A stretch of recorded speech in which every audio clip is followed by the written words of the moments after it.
আসসালামু আলাইকুম সবাইকে। আমি তারেক আহমেদ চৌধুরী একটি প্রাইভেট ব্যাংকে কর্মরত আছি। একটা বিষয় নিয়ে আপনাদের সামনে হাজির হলাম। বিষয়টা অনেক পুরনো অবশ্য।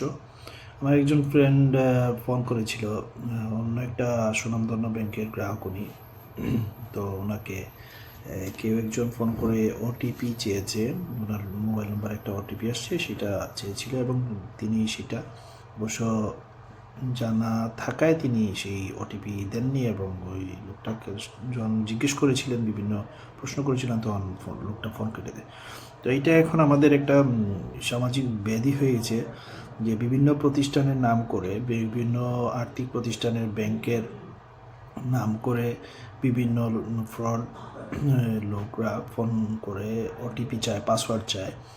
তো আমি যেটা বলবো যে আপনারা যদি এরকম কোনো ফোন কল পান বা কেউ কেউ হয়তো আগে পেয়েছেন বা যদি কেউ আগামীতে পান, তাহলে অবশ্যই সেটা যাচাই করতে আপনার পার্শ্ববর্তী যে কোনো আর্থিক প্রতিষ্ঠানের শাখায়, ব্যাংকের শাখায় যে নিজে সশরীরে উপস্থিত হয়ে সেই বিষয়ে জেনে নিয়ে যে কোনো কিছু শেয়ার করবেন।